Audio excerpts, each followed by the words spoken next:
Hello everyone, welcome to my channel Fiction Addiction. I hope you all are doing great and enjoy the addiction just like me. चलिए तो Want to Love Your Cold Heart का next part start करते हैं. Let's start. फिर मेरी ज़िंदगी में Hwan आया. ऐसा नहीं था कि मैंने हुआन को पहली बार देखा था. नहीं, उससे पहले भी हम एक बार मिल चुके थे, पर उस वक्त मैं बहुत छोटा था, तो मैं बोल नहीं सकता था या यूँ कहो कुछ समझ नहीं सकता था उतना बेहतर जितना बेहतर मैं उस दिन समझ पाया. उस दिन मुझे पता चला कि मैं अकेला नहीं हूँ, मेरा एक बड़ा भाई भी है. रिश्ते तो मुझे नहीं पता थे कि बड़ा भाई होता क्या है, पर उसे देखकर ऐसा लगता था कि वो एक ऐसा शख्स है शायद मुझसे प्यार करता है. वो मुझसे बहुत अलग था, बहुत अलग. वो हर वक्त हंसता रहता था, मुस्कुराता रहता था. उसके पास दोस्त थे, जहाँ जाता था हर किसी को अपना बना लेता था. और वहीं मुझे लोग दूर से देखते तो थे, एडमायर तो करते थे. उनकी आंखों में मुझे देखकर एक शाइनिंग तो आती थी, पर वो शाइनिंग सिर्फ मतलब के लिए हुआ करती थी. ये चीज़ मुझे समझ आ गई धीरे धीरे. हुआन सबको अपने रंग में रंग लेता था और मैं हर रंग से दूर था. सफ़ेद, कोरा,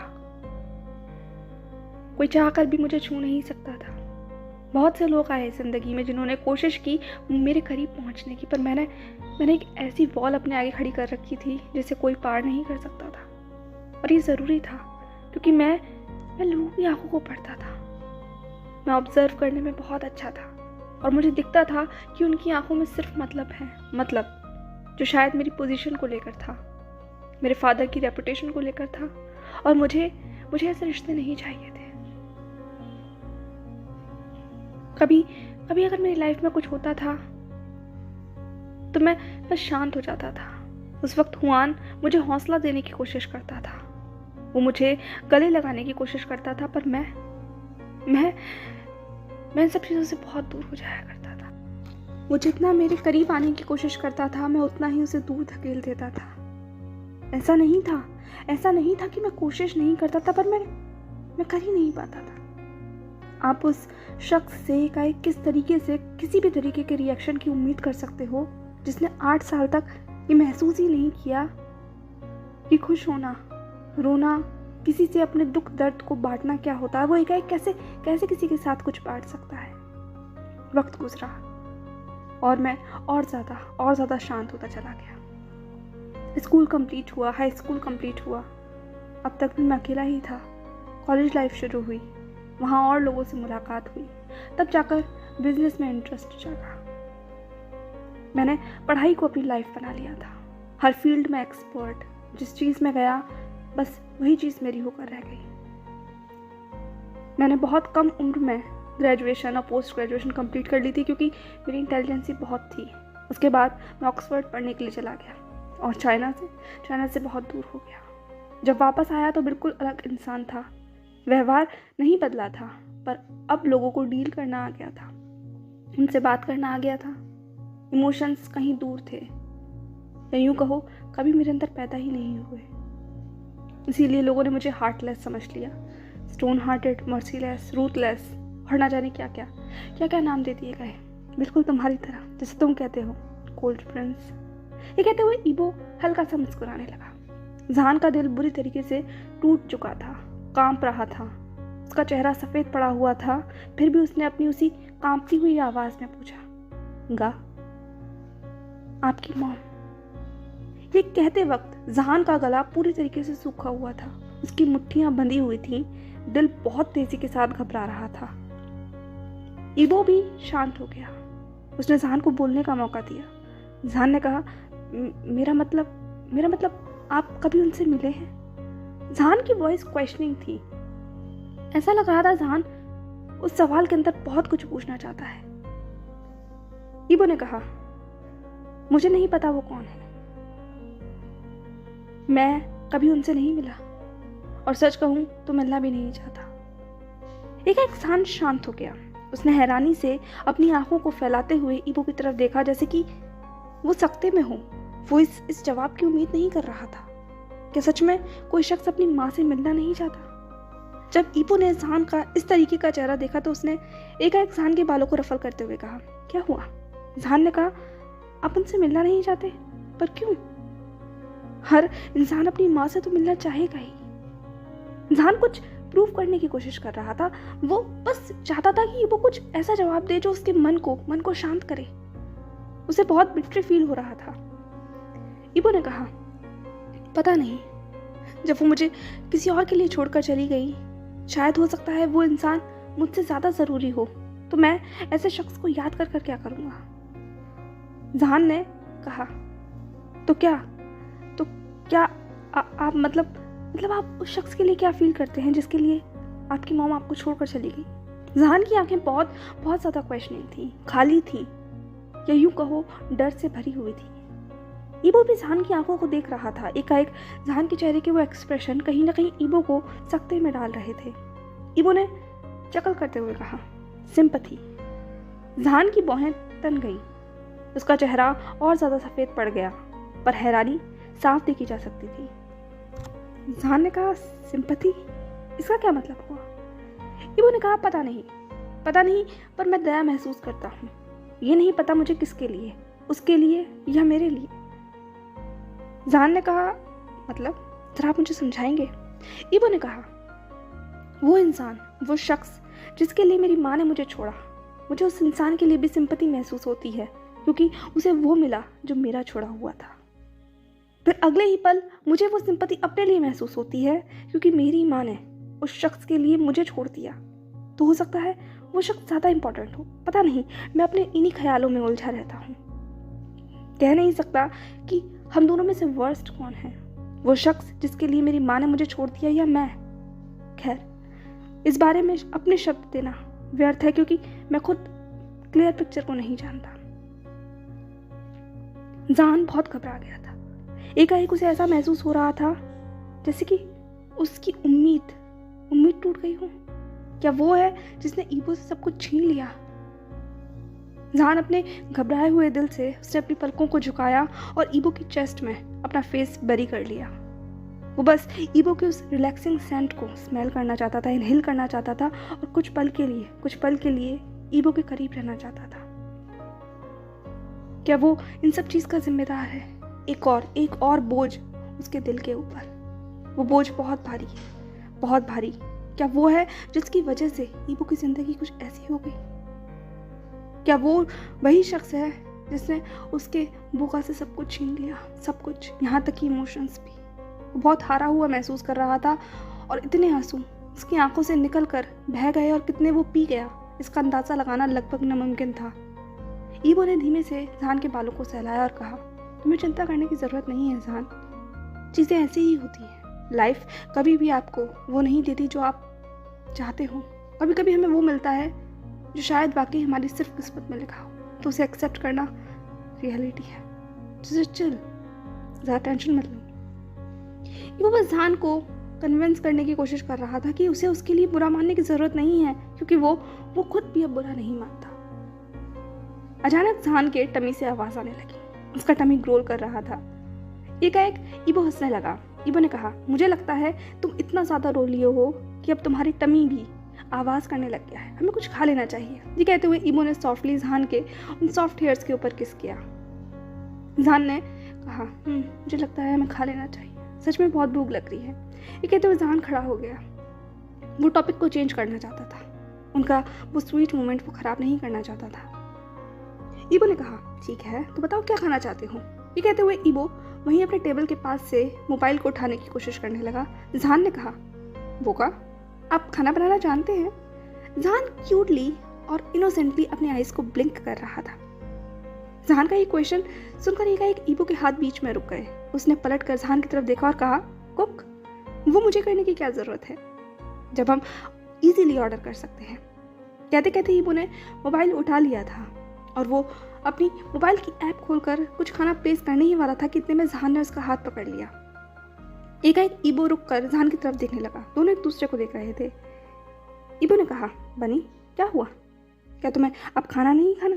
मुझे लगता है तुम्हें खाना खा लेना चाहिए, अदरवाइज ये आवाज़ और ज़्यादा बढ़ जाएगी। ये कहते हुए उसने हल्के से जहान की टमी के ऊपर हाथ रखा। जहान ने कहा, नहीं, बाहर का खाना नो, कितना ज़्यादा अनहाइजीनिक होता है, अनहेल्दी होता है।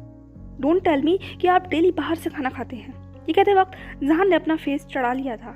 ईबो जहान के उस नोट्स के ऊपर गुस्सा देख सकता था। ईबो ने कहा, मुझे बाहर से खाना ही पड़ता है क्योंकि मुझे कुक करना नहीं आता और मैं नहीं चाहता कि मैं कोई भी बटलर अब इस हाउस में रखूं। मैं ऑलरेडी बहुत ज़्यादा फेडअप हो चुका हूँ किसी भी मेड या बटलर से। जहान ने कहा, अब आपको ऐसा करने की ज़रूरत नहीं है, समझ में आया आपको? मैं आपके लिए खाना बनाऊंगा। ये कहते वक्त जहान ने अपने हाथ बांध लिए थे और वो ईबो को गुस्से से देख रहा था। ईबो ने कहा, आर यू श्योर? मतलब तुम्हें खाना बनाना आता है? जहान ने कहा, क्या आप मुझे सिर्फ किचन दिखाएंगे, उसके बाद खुद डिसाइड कीजिएगा कि मुझे खाना बनाना आता है या नहीं। ये कहते हुए जहान प्राउडली ईबो की तरफ देखने लगा। उसकी आंखों में वो स्पार्क था, वो स्पार्क जिसे ईबो बहुत ज़्यादा पसंद करता था। जहान सच में इस वक्त खुद एक मील लग रहा था और वो मील की बातें कर रहा था। ईबो ने अपने सारे थॉट्स को साइड किया, वरना वो जहान को दोबारा जाने नहीं देगा और एक और सेशन शुरू हो जाएगा। ईबो ने कहा, ठीक है, अगर तुम ऐसा ही चाहते हो तो चलो किचन में चलते हैं। वैसे कभी कोई उस किचन में गया तो नहीं क्योंकि वो पूरी तरीके से खाली है, पर हाँ, हो सकता है वहाँ पे कुछ ग्रॉसरी हो जो हमारी भूख को मिटा सके। जहान ने कहा, डेफिनेटली कुछ ना कुछ तो मिल ही जाएगा। आखिर चाइना का सबसे बड़ा बिजनेसमैन अपनी किचन में जो पहली बार जा रहा है। ये तो जहान हंसने लगा। अब ईबो जहान को लीड कर रहा था। कुछ ही पल में वो लोग एक आलीशान बेहद लग्जरियस किचन में आ चुके थे। उस किचन को देखकर साफ कहा जा सकता था कि इसे कोई इस्तेमाल नहीं करता। यहाँ तक कि उस किचन में सब कुछ चमक रहा था, बट सब कुछ अनछुआ था, सब कुछ, यहाँ तक कि गैस भी। ईबो ने कहा, लो किचन तुम्हारी है, अब जो चाहो तुम कर सकते हो। ये कहते हुए वो वहीं काउंटर पर बैठ गया और जहान किचन के अंदर आगे बढ़ने लगा। उसने पहले सब कुछ अच्छे से एक्सप्लोर किया, देखा कि किचन में क्या क्या चीज़ें अवेलेबल हैं। उसके बाद उसने एक नूडल्स निकाली, कुछ एग्स निकाले, वेजीज निकाली और उन्हें फाइनली चॉप करने लगा। वो बिल्कुल किसी प्रोफेशनल की तरह काम कर रहा था और ईबो बस जहान को देख रहा था। अपनी लाइफ में, अपनी होल लाइफ में ईबो ने पहली बार ये सब कुछ विटनेस किया था। कुछ ऐसी चीज़ जो उसकी ज़िंदगी में कभी नहीं हुई, कोई उसके लिए सिर्फ उसके लिए खाना बना रहा है। ऐसा नहीं था कि पहले किसी ने खाना बनाया नहीं, पर उस खाने में शायद वो जज्बा नहीं था जो उस वक्त जहान के उन सारी हरकतों में नज़र आ रहा था। ये चीज़ ईबो के दिल को जितना ज़्यादा तोड़ रही थी, उतना ज़्यादा हील भी कर रही थी। एक ऐसा इमोशन जिसने ईबो के अंदर अभी भी जगा ली थी। उसकी आंखें नम थीं, या पूरी तरीके से आज बहुत सारी इमोशन से भरी हुई थी। एकाएक ईबो अपने आप को बहुत ज़्यादा इंगेज महसूस कर रहा था। कब 1 घंटा गुजर गया उसे पता भी नहीं चला। वो जहान से बातें कर रहा था, जहान उससे बातें कर रहा था। उनके खिलखिलाहट की आवाज़, उनकी वो चहकती हुई आवाज़ उस पूरे मेंशन में सुनी जा सकती थी। जो मेंशन हमेशा शांत रहता था, वो आज हंसी और आवाज़ों से गूंज रहा था। अगर कोई शख्स बाहर से सुनता तो वो अपने कदमों को रोक कर इन सब चीज़ों को महसूस करता, क्योंकि ये पहली बार हो रहा था। कुछ देर बाद सब कुछ बनकर तैयार हो चुका था। खाने की अरोमा इतना ज़्यादा माउथ वाटरिंग था कि ईबो खुद महसूस कर रहा था कि उसे बहुत ज़्यादा भूख लग रही है। ईबो ने कहा, यू आर सो टैलेंटेड जहान, तुम तो बहुत अच्छी तरीके से खाना बना सकते हो।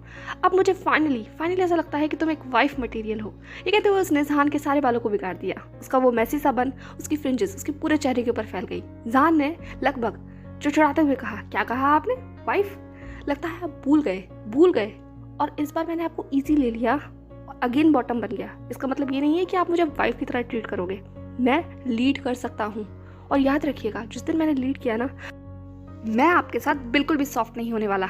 ये वार्निंग देते हुए जहान आगे बढ़ने लगा। वो लगभग ईबो से बहुत आगे निकल चुका था। कुछ देर के लिए ईबो अपनी जगह पर खड़ा ही रह गया। उसे तो समझ ही नहीं आया कि जहान को गुस्सा किस बात पर आया और ये वार्निंग क्या थी। वो तुरंत जहान के पीछे भागते हुए कहने लगा, जहान तुम कहना क्या चाहते हो? जहान ने कहा, कुछ नहीं। ईबो ने कहा, अरे नहीं तुम कुछ कह तो रहे थे। जहान ने कहा, मुझे लगता है कि हमें रूम में चलना चाहिए, बाहर बहुत ठंड हो रही है, हम फिर इस बारे में बात करेंगे। ये कहते हुए अब दोनों रूम में आ चुके थे। ईबो बेड पर बैठा हुआ था और जहान उसकी लैप में। दोनों अपनी उस नूडल्स को एंजॉय कर रहे थे, अपनी छोटी सी डेट को एंजॉय कर रहे थे, अपने उस क्वालिटी टाइम को एंजॉय कर रहे थे जो शायद उन दोनों की ज़िंदगी में पहली बार था। जहान ने भी बहुत सारे लोगों के साथ खाना खाया था। वो हमेशा अपने फ्रेंड्स के साथ गिरा रहता था और उनके साथ हमेशा अपनी मील को एंजॉय किया करता था। बट आज कुछ चीज़ें अलग थी। ये चीज़ बहुत रिलैक्सिंग थी। जहान को आज ऐसा महसूस हो रहा था कि वो कंप्लीट है। उसने इतनी मेहनत की, वो आज वर्थफुल है, फ्रूटफुल है। ईबो को इस तरीके से खाना खाते हुए देखकर जहान की आंखों में आंसू आ गए। उसका दिल बहुत तेजी के साथ धड़क रहा था। जब ईबो ने जहान की आंखों में वो आंसू देखे तो वो एकाएक रुक गया। उसने अपनी उस बोल को वहीं साइड में रखा और कहा, क्या हुआ जान, आर यू ओके? तुम रो क्यों रहे हो? क्या हुआ बनी? सब कुछ ठीक तो है? तुम्हें खाना पसंद नहीं आया? वो बहुत सारे सवाल पूछने लग गया। ईबो के पूरे चेहरे पर जान के लिए चिंता देखी जा सकती थी। जान ने अपना सर हिलाते हुए कहा, नहीं नहीं नहीं, खाना बहुत अच्छा है, बट आपको इस तरीके से खाते हुए देखकर मुझे बहुत अच्छा लग रहा है। ईबो जान को बहुत प्यार से देखने लगा, जैसे कि वो बस जान के अंदर खो गया। दोनों हंसने लगे। ईबो ने जान को अपने पास खींचा और उसे लगभग अपनी आर्म्स में भरकर बहुत प्यार से प्रीशियसली होल्ड करने लगा। दोनों एक दूसरे की बॉडी हीट को महसूस कर सकते थे। ईबो ने कहा, मुझे पता है तुम इस वक्त क्या महसूस कर रहे हो, क्योंकि कहीं हद तक मैं भी वही महसूस कर रहा हूँ। अच्छा मुझे बताओ कि तुम इतना अच्छा खाना कैसे बना लेते हो? तुम्हारी स्किल्स वाकई बहुत अमेजिंग है और तुम बिल्कुल किसी प्रोफेशनल की तरह काम कर रहे थे। मुझे तो शक है कि तुम मेरे बटलर को भी फेल कर दोगे, जो स्पेशली मेरे लिए खाना बनाता है। इस पूरे चाइना में उससे ज़्यादा स्किल्ड पर्सन कोई नहीं है, पर आज तुम्हें देखकर लग रहा है कि वो तुम्हारे आगे कुछ भी नहीं है। ये कहते हुए ये वो बात बदलने की कोशिश कर रहा था, पर एकाएक जान थम गया। उसकी वो हरकतें रुक गई। वो कुछ देर से पहले ईबो के हाथ से खेल रहा था, पर एकाएक उसकी पकड़ जैसे ढीली हो गई। ईबो ने भी नोटिस किया। उसने कहा, जान क्या हुआ? जान ने कहा, आप सच में जानना चाहते हैं? ईबो ने कहा, डेफिनेटली, बताओ मुझे, तुम इतना अच्छा खाना कैसे बनाना सीखे? जान ने कहा, आखिर मैं क्यों नहीं सीखता? एक 5 साल के बच्चे से आप और उम्मीद क्या कर सकते हैं?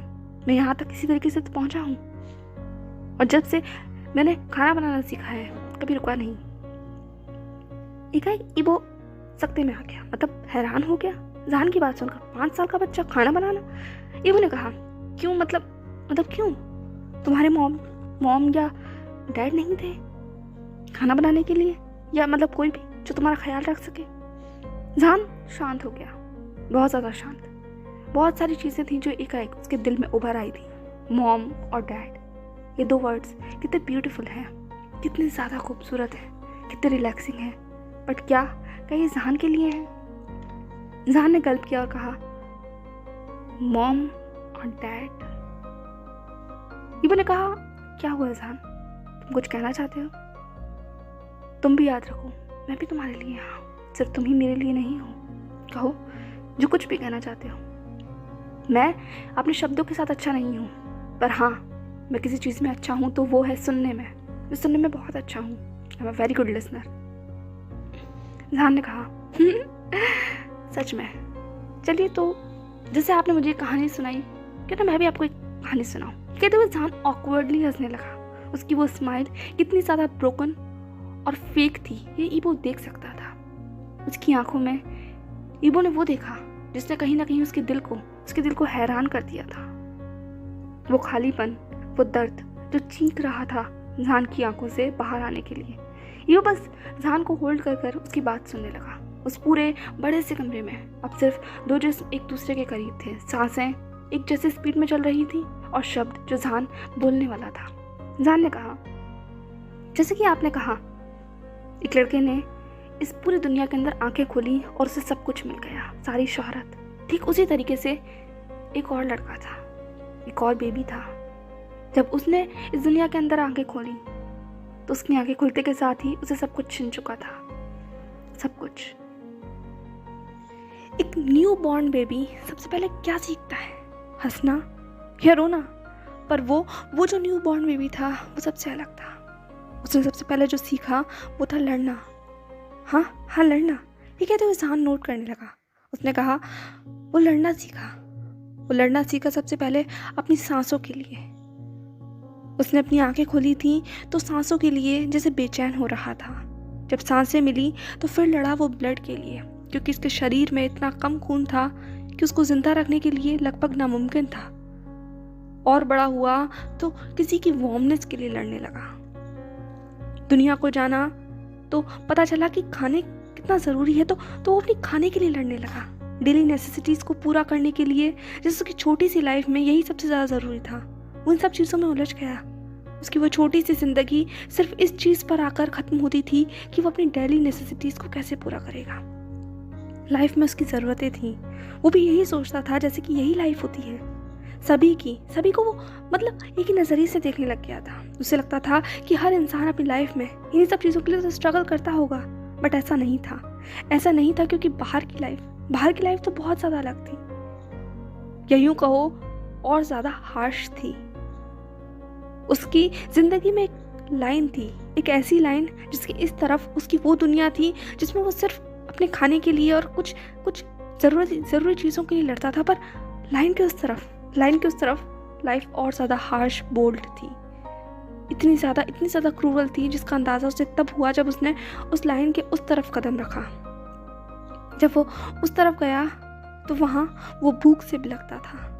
हर कदम पर, हर जगह जहाँ वो जाता था, सिर्फ क्या मिलता था उसे? अपमान, ह्यूमिलेट किया जाता था, उसे दुत्कारा जाता था। कोई अपने करीब नहीं रखना चाहता था उस मासूम से छोटे बच्चे को जिसे सही से अपनी उम्र तक नहीं पता थी।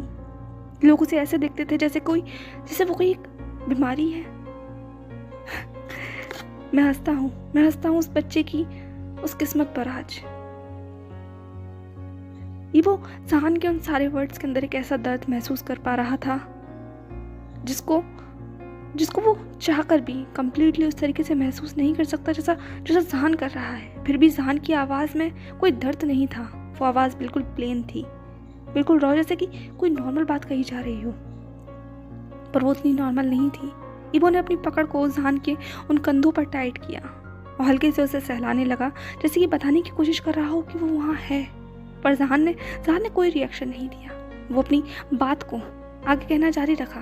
उसने कहा, वो बच्चा अपने कदमों को बढ़ा रहा था। उसके जिस्म के ऊपर जख्म थे क्योंकि ये सब चीज़ें उसे चोट पहुंचा रही थी। उसके कुछ जख्म ऐसे थे जो उसके ऊपरी शरीर पर तो दिख जाते थे, पर उससे भी ज़्यादा कुछ था, तो वो था उसकी रूह की खरोंचे। वो हाँ उसकी रूह को घायल करती थी। स्वार्थ, लालच, ज़रूरत, मजबूरी, ये सब क्या होता है, ये उसने बहुत छोटी सी उम्र में जान लिया था, सीख लिया था। वक्त ने ऐसी करवट ली, वो बड़ा हुआ तो उसे पता चला कि इस जिंदगी में कोई एक ऐसा शख्स भी होता है जो बच्चों को सब कुछ दे सकता है। वो पार्क में बैठा हुआ था, दुनिया को देख रहा था। उसके आगे पीछे कोई नहीं था। जो शख्स था भी तो वो उस लाइन के दूसरी तरफ उसका इंतजार उस घर में कर रहा था जिसे वो पीछे छोड़ कर आया है, जहाँ रात में उसे लौटना होगा। पर फिलहाल तो दिन था, इसलिए उस पार्क में बैठकर वो उस मंजर को देख रहा था जहाँ एक औरत उस छोटे से बच्चे को इस तरीके से संभाल रही थी जैसे मान लो वो उसकी जिंदगी का सबसे कीमती चीज़ है। वो छोटा बच्चा उस दृश्य को देखता रहा। कुछ पल के बाद उसने अपने बगल में बैठे हुए एक और छोटे बच्चे से पूछा, सुनो, ये दोनों इतना करीब क्यों है? ये इस तरीके से इसकी सारी इच्छाएं क्यों पूरी कर रही है? देखो ना, ये भी तो हमारी ही उम्र का है। उस बच्चे ने कहा, अरे ये तुम कैसी बातें कर रहे हो? वो तो करेगी ही, वो तो उसकी माँ है। एक छोटे बच्चे ने एक नया शब्द सुना था, माँ। वो बहुत खुश हुआ, वो हंसने लगा, उसकी आंखों में एक चमक आ गई, उसका पूरा शरीर जैसे एक नई ऊर्जा से भर गया। उस बगल वाले बच्चे को समझ नहीं आया कि इस बच्चे को क्या हुआ, क्योंकि वो छोटा बच्चा भाग चुका था। वो भागता दौड़ता हाँफता हुआ अपने उस घर पर पहुंचा जहाँ पर सिर्फ अंधेरा था, पर एक शख्स था जो उसका इंतजार कर रहा था। वो बच्चा हाँफते हुए कहने लगा, मैं आ गया। उस शख्स ने कहा, क्या हुआ जहान? एकाएक रुक गया। इबो ने कहा, कंटिन्यू करो जहान, मैं सुन रहा हूँ। क्या मिला उस बच्चे को उस दिन? जहान ने गल्प किया और अपने उस सूखे हुए गले को थोड़ा ठीक करते हुए अपनी आवाज़ को नॉर्मल करने की कोशिश की। उसने कहा कि पर जहान कंटिन्यू नहीं कर पा रहा था। इबो ने जहान के बालों को सहलाया, उसे अपनी तरफ मोड़ने पर मजबूर किया और कहा, जहान, अगर तुम बात नहीं करना चाहते तो रहने देते हैं। जहान ने कहा, नहीं, हम बात करेंगे। फिर जहान वापस उसी पोजीशन में आ गया। उसने अपने आप को इबो की बाहों में रिलैक्स किया और आगे कहना जारी रखा। उसने कहा, वो छोटा बच्चा जब उस घर पर पहुंचा था तो उसका इंतजार एक ग्रैनी कर रही थी। ग्रैनी ने जब उस छोटे बच्चे को देखा तो एकाएक हैरान होकर पूछा, क्या आज तुम बहुत जल्दी आ गए? उस छोटे बच्चे ने जवाब दिया, हाँ हाँ आज मैं जल्दी आ गया क्योंकि आज मुझे कुछ चाहिए। ये कहते हुए वो बच्चा वहीं टेबल पर बैठ चुका था। ग्रैनी भी आकर उसके बगल में बैठ गई थी और उसकी तरफ हैरानी से देख रही थी क्योंकि आज वो बहुत खुश लग रहा था। वो बच्चा ऐसा लग रहा था जैसे मान लो आज उसे कुछ इनाम मिल गया हो। तो ग्रैनी भी क्यूरियस थी। उस छोटे बच्चे ने कहा, हाँ मुझे आपसे कुछ चाहिए। ग्रैनी ने कहा, अच्छा क्या चाहिए, मैं तुम्हें क्या दे सकती हूँ। उस छोटे बच्चे ने कहा, मुझे माँ चाहिए, मुझे वो शख्स चाहिए जो आपको प्यार कर सकता है। एकाएक ये सब बोलते वक्त जितनी चमक उस छोटे बच्चे के अंदर थी, जितनी खनक उसकी आवाज़ में थी, उतना ही डर उस ग्रैनी की आंखों में नजर आया। वो एकाएक शांत हो गई, जैसे उनका पूरा गला सूख गया हो, जिसमें से जान निकल गई हो। वो बस हैरानी से उस छोटे बच्चे को देख रही थी। उन्होंने अपनी कांपती हुई आवाज़ में पूछा कि क्या चाहिए तुम्हें। उस छोटे बच्चे ने कहा, मुझे माँ चाहिए। उस ग्रैनी ने कहा, पर क्यों, तुम्हें क्या ज़रूरत है। उस छोटे बच्चे ने कहा, अरे ज़रूरत क्यों नहीं है, आज मुझे पता चला कि माँ एक ऐसा शख्स होती है, अगर वो आपकी ज़िंदगी में हो तो आपको कुछ करने की ज़रूरत नहीं है। आपको खाना बनाने की ज़रूरत नहीं है, आपको परवाह करने की ज़रूरत नहीं है कि आप क्या पहनेंगे, आपको कहीं बाहर जाने की ज़रूरत नहीं है। वो आपको सब कुछ देगी, वो आपको ठंड में पकड़ कर रखेगी, आपको खाना देगी, आपको प्यार देगी। मुझे आज ही पता चला, मैंने देखा, मैंने उस पार्क में देखा। ये कहते हुए वो छोटा बच्चा सब कुछ बताने लगा जो उसने पार्क में देखा था। उसकी आंखों में बहुत ज़्यादा चमक थी और शब्द बहुत खिलखिला रहे थे। पहली बार ऐसा लग रहा था जैसे वो बच्चा खुश हो रहा हो। वो ग्रैनी वहाँ बैठकर रोने लगी। वो बहुत दुखी महसूस कर रही थी क्योंकि ये चीज़ बहुत दिल तोड़ने वाली थी। एकाएक वो बच्चा रुक गया। उसने अपनी उन शांत आंखों से उस ग्रैनी की तरफ देखा और कहा, ग्रैनी आप रो क्यों रही हैं, प्लीज़ मुझे दे दीजिए ना, मुझे माँ चाहिए। कहते हुए उसने उनके हाथों को पकड़ लिया। उस ग्रैनी ने उसके बालों को सहलाते हुए कहा, बेटा मैं तुम्हें ये नहीं दे सकती, मुझे माफ़ कर दो। वो बच्चा जिद करने लगा। वो ऐसा ही था, जिद्दी। उस बच्चे ने कहा, क्यों, मुझे माँ चाहिए, मुझे माँ दो ना, मुझे माँ दो। ये कहते हुए वो बहुत तेज़ी के साथ चीखने लगा क्योंकि उसे ऐसा लग रहा था कि उसे अगर एक बार अपनी ज़िंदगी में माँ मिल गई तो उसकी सारी परेशानियाँ सॉल्व हो जाएंगी। छोटा था ना, मासूम था, वो दर्द नहीं देख पा रहा था जो उसकी ग्रैनी की आंखों में था। उसके शब्द उस ग्रैनी को कितना ज़्यादा तकलीफ पहुंचा रहे हैं वो नहीं देख पा रहा था। जब उस बच्चे की जिद बहुत ज़्यादा बढ़ गई तो एकाएक ग्रैनी को गुस्सा आ गया। उन्होंने अपना हाथ पीछे खींचते हुए कहा, चुप हो जाओ, यूं बच्चों की तरह जिद करना बंद करो, मैं तुम्हें नहीं दे सकती। वो बच्चा चिल्लाते हुए बोला, क्यों, मुझे चाहिए। उस ग्रैनी ने कहा, क्योंकि वो मर चुकी है और मरे हुए इंसान कभी वापस नहीं आते। वो बच्चा शांत हो गया। उसे एहसास हुआ कि उसने अभी भी क्या सुना। उसे जो माँ चाहिए वो मर चुकी है, ऐसा कैसे। उसने कहा, पर क्यों, वो क्यों मर गई, क्यों चली गई। वो ग्रैनी वहीं बैठ गई। वो रोने लगी। एक तरीके से उनके दिमाग पर काबू नहीं था, उन्हें नहीं पता था वो क्या बोल रही हैं। उन्होंने कहा, तुम्हारी वजह से वो मर गई। ये कहते वक्त ग्रैनी उस बच्चे के ऊपर चिल्लाने लगी। वो बच्चा तो बस वहीं बैठ गया। वो बेचारा डर गया था। वो पहले ही डर गया था कि वो शख्स मर गया जिसकी वो उम्मीद कर रहा था, और दूसरा उसकी वजह से। Hey everyone, sorry, I know आज का चैप्टर बहुत सैड था। सीरियसली इसे एक्सप्लेन करते वक्त मुझे भी बहुत सैडनेस फील हो रही थी। बट क्या करूं, जहान का डेवलपमेंट बताने के लिए, उसके कैरेक्टर के बारे में बताने के लिए ये एक्सप्लेन करना ज़रूरी था। मुझे डेफिनेटली बताइएगा कि आपको ये चैप्टर कैसा लगा। क्या मेरे शब्द आप तक पहुंच पाए, क्या आप भी वो ही फील कर पाए जो मैं इस वक्त इस चैप्टर को एक्सप्लेन करते वक्त फील कर रही हूँ। वो इमोशंस, वो सारे जज्बात जो जहान ने ईबो को बताए या ईबो ने जहान को बताए। आज दोनों ने एक दूसरे के साथ अपने एक ऐसे पास्ट को शेयर किया था जो शायद उन्होंने कभी किसी के सामने नहीं रखा। आप लोगों को कैसी लगी ये दोनों एपिसोड्स, कल का भी और आज का भी। डेफिनेटली आप लोग प्लीज़ मुझे कमेंट सेक्शन में बताइएगा।